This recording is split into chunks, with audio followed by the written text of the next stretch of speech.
Hello दोस्तों, कैसे हैं आप सब। उम्मीद करते हैं बहुत अच्छे होंगे। और आज है पार्ट 2 पे। कल जो है 1 से लेकर 5 तक न्यूमेरिकल कर चुके थे। आज जो न्यूमेरिकल कर रहे हैं, आज का जो वीडियो है पार्ट 2 वीडियो। अगर पार्ट 1 नहीं देखे हैं तो आप देख सकते हैं, ठीक है। न्यूमेरिकल क्वेश्चन चैप्टर 1 और सब्जेक्ट क्या है, फिजिक्स है। तो फिजिक्स का आज ये चैप्टर 1 न्यूमेरिकल है, जिसमें पहला क्वेश्चन है, एक अवतल दर्पण से 10 सेंटीमीटर की दूरी पर रखी वस्तु का 4 गुना आवर्धित और वास्तविक प्रतिबिंब बनता है। बताएं कि प्रतिबिंब कहाँ बनता है, नहीं कि भी का मान निकालना है। तो सबसे पहले लिखेंगे दिया हुआ है कि दिया हुआ है, क्या दिया है, तो एक अवतल दर्पण से 10 सेंटीमीटर की दूरी पर रखी वस्तु, यानी कि वस्तु दूरी रखा है u बराबर 10 सेंटीमीटर, और वस्तु दूरी क्या होता है, ऋणात्मक होता है। वस्तु का 4 गुना आवर्धित और वास्तविक प्रतिबिंब बनता है। और जैसे ही वास्तविक प्रतिबिंब बनेगा तो m आवर्धन का मान जो है 4 तो होगा पर माइनस में होगा, तो 4 सेंटीमीटर। अब क्या निकालना है, v का मान। तो यहाँ पे आवर्धन सूत्र का यूज करेंगे, लिखेंगे आवर्धन सूत्र से, आवर्धन सूत्र से, आवर्धन सूत्र से आवर्धन m बराबर जो होता है माइनस भी बटा यू। माइनस v का मान नहीं है पता, तो v लिख देंगे। u का मान क्या है, माइनस का 10, और m का मान दिया गया है -4। माइनस से माइनस कैंसिल हो जाएगा, क्रॉस मल्टीप्लाई होगा, तो v बराबर क्या होगा, v बराबर माइनस का 40 सेंटीमीटर हो जाएगा क्रॉस मल्टीप्लाई करने पर, ठीक है। लास्ट में लिख देंगे ऋणात्मक चिन्ह बताता है कि प्रतिबिंब दर्पण के बाईं ओर है। लिखेंगे अतः ऋणात्मक चिन्ह, ऋणात्मक चिन्ह, ऋणात्मक चिन्ह बताता है कि प्रतिबिंब दर्पण के बाईं ओर है। प्रतिबिंब दर्पण के बाईं ओर है। समझ गए। क्वेश्चन नंबर 7 का सॉल्यूशन देखते हैं। एक उत्तल दर्पण की वक्रता त्रिज्या 12 सेंटीमीटर है। दर्पण से 12 सेंटीमीटर की दूरी पर स्थित वस्तु का प्रतिबिंब कहाँ बनेगा। तो सबसे पहले लिखते हैं दिया हुआ है कि, तो दिया हुआ है कि क्या दिया है, उत्तल दर्पण की वक्रता त्रिज्या। वक्रता त्रिज्या क्या होता है, वक्रता त्रिज्या को क्या बोलते हैं, तो r बोलते हैं। तो r जो है वक्रता त्रिज्या लिख लेते हैं, वक्रता त्रिज्या। वक्रता त्रिज्या r का जो वैल्यू है वो क्या है, 12 सेंटीमीटर है। और दर्पण से 12 सेंटीमीटर दूरी पर स्थित वस्तु का मतलब वस्तु दूरी भी दिया गया है u। तो लिखेंगे वस्तु दूरी u बराबर, ये भी कितना सेंटीमीटर है, 12 सेंटीमीटर है। वस्तु दूरी हमेशा क्या होता है, ऋणात्मक होता है। तो वक्रता त्रिज्या r से हमें f का मान निकल जाएगा। आप जानते होंगे f बराबर क्या होता है, r/2 होता है, आपको पता होगा। तो 12/2 यानी कि 6 सेंटीमीटर। f का मान क्या हो गया, 6 सेंटीमीटर। f का मान निकल गया 6 सेंटीमीटर, u का मान निकल गया, तो वस्तु का प्रतिबिंब कहाँ बनेगा, v का मान निकालना है। तो v का मान निकालने के लिए लगाएंगे कौन सा सूत्र, दर्पण सूत्र। लिखते हैं दर्पण सूत्र से, दर्पण सूत्र से, दर्पण सूत्र से दर्पण सूत्र लगाएंगे। आपको याद होना चाहिए दर्पण सूत्र 1/v जोड़ 1/u बराबर 1/f होता है। 1/v जोड़ 1/u का मान क्या है, माइनस का 12 है, बराबर 1/f का मान क्या है, तो f का मान अभी निकाले हैं 6 सेंटीमीटर है। अब एक बात ध्यान रखिए, 1/v, ध्यान रखिए 1/ क्या है, v है, और बराबर 1/6 प्लस है तो इधर आकर के माइनस, 1/-12 हो जाएगा, ठीक है। तो 1/v बराबर 1/6 माइनस माइनस क्या होता है, प्लस 1/12 हो जाएगा। कोई दिक्कत यहाँ तक नहीं होना चाहिए दिक्कत। 1/v बराबर 6 12 का लॉस 12 हो जाएगा, 6 दूना 12, तो यहाँ 2, 12 कम 12 तो यहाँ, ठीक है। तो 1/v, समझिए 1/v बराबर क्या होगा 3/12, तो क्रॉस मल्टीप्लाई करिएगा तो 3v बराबर 12, यानी 3 से काटिएगा तो 3 चौके 12, v का मान क्या आ जाएगा 4 आ जाएगा। तो प्रतिबिंब का मान जो 4 आया है ये क्या है धनात्मक है। तो धनात्मक कहने का मतलब दर्पण की ये दाईं ओर होगा, ठीक है। दर्पण के किधर होगा ये दाईं ओर, तो हम ब्रैकेट में लिख देंगे दर्पण के दाईं ओर, दाईं ओर कितनी दूरी पर 4 सेंटीमीटर की दूरी पर। किसी को कोई दिक्कत नहीं है। चलिए क्वेश्चन नंबर 8 को देखते हैं। एक उत्तल दर्पण की फोकस दूरी 1.5 मीटर है। इस दर्पण से 5 मीटर की दूरी पर एक वस्तु स्थित है। इस वस्तु का प्रतिबिंब कहाँ बनेगा? यह भी बताएं कि प्रतिबिंब का आकार क्या होगा और वह वास्तविक होगा या काल्पनिक। सबसे पहले क्या हम करते हैं तो लिखते हैं जो क्वेश्चन में दिया है उसको हम पहले लिख लेते हैं और क्या निकालना है वो भी जान लेते हैं। दिया हुआ है कि 5 लाइन 6 लाइन का क्वेश्चन है। सबसे पहले गिवन डेट में फोकस दूरी जो है 1.5 मीटर दिया गया है। फोकस दूरी तो आप जानते हैं एफ होता है, कितना है 1.5 मीटर। और ये दर्पण कौन सा है उत्तल है, इसलिए इसका जो फोकस दूरी होगा धनात्मक होगा, ऋणात्मक नहीं होगा, ठीक है। इस दर्पण से 5 मीटर की दूरी पर एक वस्तु रखी गई है, यानी वस्तु दूरी u बराबर ये 5 मीटर है। आपको पता है वस्तु दूरी धनात्मक होता है या ऋणात्मक होता है, ठीक है। अब क्या निकालना है तो सबसे पहले निकाल लेते हैं v। क्या निकाल लेते हैं v निकाल लेते हैं। v निकालने के लिए हमें कौन सा फॉर्मूला यूज करना पड़ेगा तो यूज करेंगे दर्पण सूत्र वाला। तो दर्पण सूत्र से यूज करेंगे 1/v जोड़ 1/u बराबर 1/f। 1/v का मान तो निकालना ही है, ठीक है, प्लस 1/u का मान माइनस का 5 है बराबर 1/f का मान क्या है 1.5 है। समझ में आई बात? अब समझिए 1/v है, इसको पॉइंट अगर हटाते हैं तो 10 अब बट्टा क्या हो जाएगा 15 हो जाएगा, ठीक है। प्लस माइनस माइनस होता है पर उधर जा कर के प्लस 1/5 हो जाएगा, ठीक है। प्लस माइनस माइनस होता है, समझिए इसको, प्लस माइनस माइनस होता है पर उधर जा कर के प्लस हो जाएगा, ठीक है। 1/v बराबर इसका अगर लॉसल लेते हैं तो 15 होता है।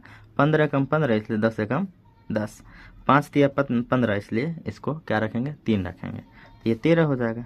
तो लिखेंगे 1/v बराबर क्या लिखेंगे इसको 13/15, क्रॉस मल्टीप्लाई करेंगे 13v बराबर क्या हो जाएगा 15, यानी क्या लिखेंगे v बराबर 15/13, v बराबर 15/13।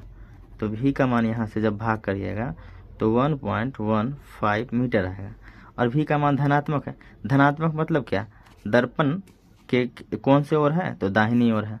तो दाहिनी ओर क्या होता है आभासी होता है या काल्पनिक होता है, ठीक है। तो कैसा प्रतिबिंब होगा आभासी या काल्पनिक, तो हम लिख लेते हैं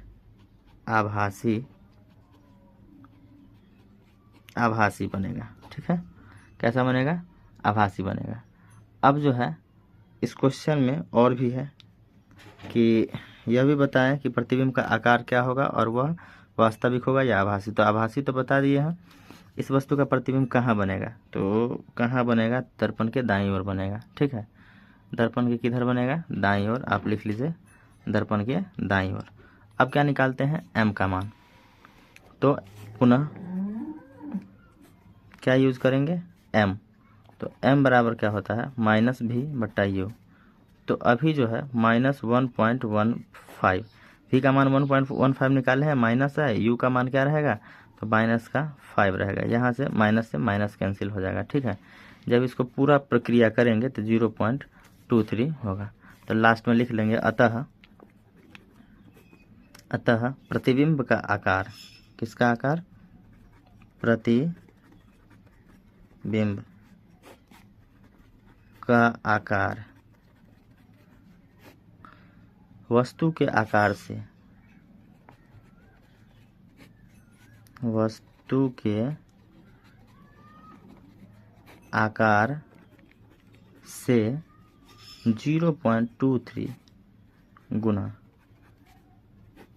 क्या है, छोटा है। आंसर।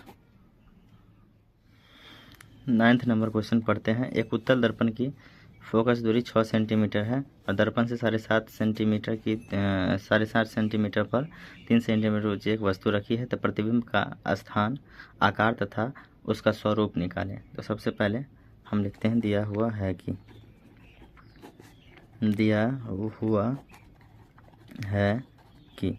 क्या क्या दिया है। उत्तर की फोकस दूरी एफ बराबर कितना है, तो एफ बराबर है 6 सेंटीमीटर, कॉमा दर्पण से 7.5 सेंटीमीटर पर 3 सेंटीमीटर ऊंची, यानी कि यू का मान जो है, यू का मान 7.5 और ये माइनस में रहेगा। ठीक है। वस्तु की ऊंचाई कितना दिया है, 3 सेंटीमीटर। हम लिख लेंगे वस्तु की ऊंचाई। तो वस्तु की ऊंचाई कितना सेंटीमीटर है, ये तो 3 सेंटीमीटर है। ओके। तो दर्पण सूत्र से सबसे पहले भी का मान निकालते हैं। लिखते हैं दर्पण सूत्र से, दर्पण सूत्र से 1/v जोड़ 1/u बराबर 1/f। तो 1/v का मान नहीं मालूम है, प्लस 1/u का मान क्या है, -7.5 बराबर 1/f का मान क्या है, 6 है। ओके, क्या है, 6। अब समझिए 1/v बराबर 1/6 होगा ही, प्लस माइनस माइनस होता है पर उधर जा कर के प्लस हो जाएगा। और इसको 10 क्या लिखेंगे, 75 लिखेंगे। क्या लिखेंगे, 75। क्यों लिखें, क्योंकि ये पॉइंट हटाएंगे 10 आ जाएगा, ये 75 हो जाएगा। अब समझिए 1/ क्या हो जाएगा, भी बराबर 75 और 6 का एलसीएम क्या होगा, तो 150 होगा। और ये कटेगा कितना बार में, तो 25 बार में कटेगा, तो यहाँ पे 25 हो जाएगा। और 75 दूना 150, तो यहाँ पे क्या हो जाएगा, 20 हो जाएगा। तो 45। 1/v बराबर क्या होगा, 45। यहीं पर लिख लेते हैं 1/v बराबर 45/150। ओके। तो क्रॉस मल्टीप्लाई करेंगे, 45v बराबर 150 और v बराबर 150 क्या हो जाएगा, 45। और ये सेंटीमीटर है तो सेंटीमीटर में रहने देंगे। ठीक है, सेंटीमीटर है तो सेंटीमीटर में रहने देंगे। अब समझिए, अगर आप चाहें तो आप इसको काट भी सकते हैं, नहीं तो नहीं भी काट सकते हैं। जब काटिएगा 3.33 सेंटीमीटर होगा। ओके, चलिए अब आगे देखते हैं। तो अब फॉर्मूला यूज करेंगे, लिखेंगे m बराबर -v/u और माइनस, अभी जो है v का मान क्या निकाले हैं, तो 150/45, 150/45 बट्टा v का u का मान क्या रहेगा, u का मान जो है 75/10 रखेंगे, माइनस का 75/10। अब समझिए ये माइनस माइनस कैंसिल हो जाएगा, तो 150 क्या हो जाएगा, 45। जैसे ही क्रॉस मल्टीप्लाई करेंगे, सॉरी इसको मल्टीप्लाई में डालेंगे तो 10 ऊपर और 75 नीचे आ जाएगा। ठीक है। तो अब ध्यान रखिए, इसको क्या रखेंगे, तो ये हो जाएगा 75 दूना 150, यानी कि 10 दूना 20, बट्टा में क्या हो जाएगा, 45। ठीक है। तो 5 चौका 20 और 5 नामा 45। इसका क्या आया आंसर, 4/9 ये सेंटीमीटर m का मान आया। अब जो यूज करेंगे, पुनः लिखेंगे m बराबर क्या होता है, आवर्धन का सूत्र, प्रतिबिंब की ऊंचाई, यानी कि प्रतिबिंब की ऊंचाई हम लिख लेते हैं, प्रतिबिंब की ऊंचाई इसको हम h' मानेंगे। ठीक है। और बट्टा क्या होगा, वस्तु की ऊंचाई, लिख लेते हैं वस्तु की ऊंचाई को केवल h मानेंगे। ओके। तो m का वैल्यू 4/9 अभी पता है, और इसको क्या माने हैं, h' माने हैं। और इसको अभी जो लिखे थे वस्तु की ऊंचाई, वो जो दिया हुआ था वो क्या दिया था, 3 दिया हुआ था।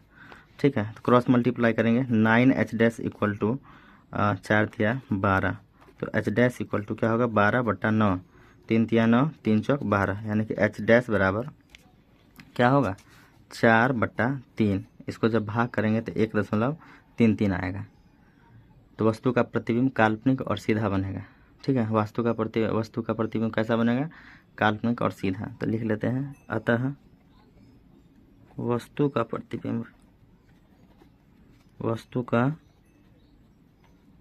प्रतिबिंब क्या बनेगा? काल्पनिक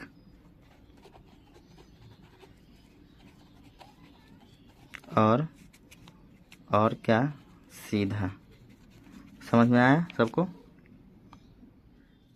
चलिए क्वेश्चन नंबर 10 पर देखते हैं। और 10 जो है बहुत आसान है, पर थोड़ा सा क्या है कि बनाएंगे तो थोड़ा सा लंबा टाइम लगेगा। लिखते हैं, दिया हुआ है कि दर्पण की फोकस दूरी f बराबर जो है 20 सेंटीमीटर है, और अवतल दर्पण है तो अवतल दर्पण की फोकस दूरी जो है ऋणात्मक होगा। और क्या है कि वस्तु की स्थिति या स्थितियों का मान निकाले जिसके लिए प्रतिबिंब का आकार वस्तु के आकार का दुगुना है। m बराबर 2 होगा सेंटीमीटर, पर इसमें 2 केस आएगा, एक बार प्लस में एक बार क्या माइनस में। तो हम लेंगे फर्स्ट केस।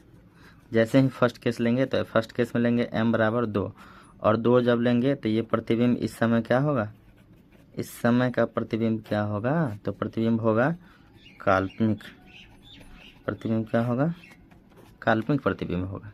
आप समझिए आप, m बराबर क्या होता है? माइनस भी बटा यू, पता है आपको। तो m का वैल्यू क्या है? 2 है, तो माइनस भी बटा यू।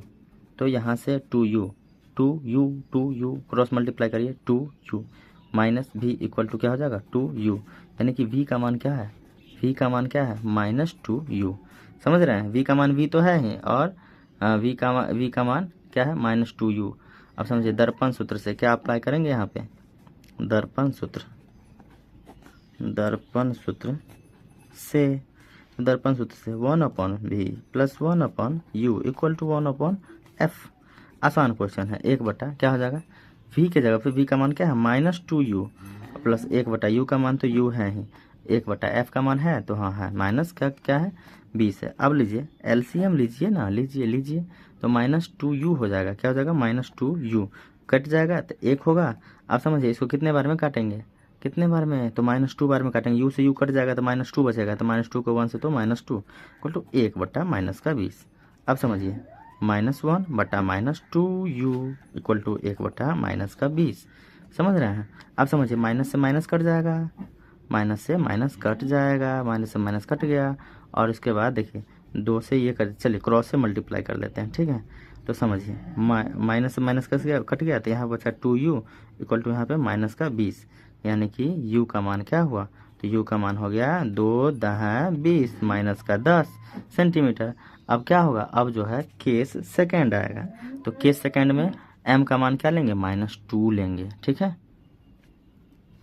चलिए पुनः प्रोसेस को स्टार्ट करते हैं। तो m बराबर क्या है? माइनस क्या होगा? v/u। लेकिन हमने तो लिखा ही नहीं कि m बराबर इस बार क्या लेना है? -2 सेंटीमीटर। समझ रहे हैं? तो माइनस का 2 इक्वल टू माइनस का v/u, माइनस से माइनस कैंसिल हो जाएगा, तो v बराबर इस बार क्या आ जाएगा? 2u। v बराबर क्या होगा? 2u। अप्लाई करेंगे कौन सा सूत्र? दर्पण सूत्र। लिखते हैं दर्पण सूत्र से 1/v जोड़ 1/u बराबर 1/f। अब 1/v के जगह पे क्या लिखेंगे? 2u लिखेंगे, प्लस 1/u ही लिखेंगे, और 1/-20 लिखेंगे। चलो एलसीएम लो, 2u हो जाएगा, कटेगा 1, कितना बार में? 2 बार में 2, तो होगा 1/-20। अब समझिए, 2 1 3/2u बराबर 1/-20, 20 दिया 60, यानी कि 2u बराबर क्या हो जाएगा? 60 और 60 किसका माइनस का, 2 से काटेंगे तो u का वैल्यू -30 सेंटीमीटर। 2 सिचुएशन था, हमारा न्यूमेरिकल समाप्त हो गया। ठीक है, आप लोग कमेंट करके बताइए नेक्स्ट जो है कौन से सब्जेक्ट का क्वेश्चन आंसर होना चाहिए।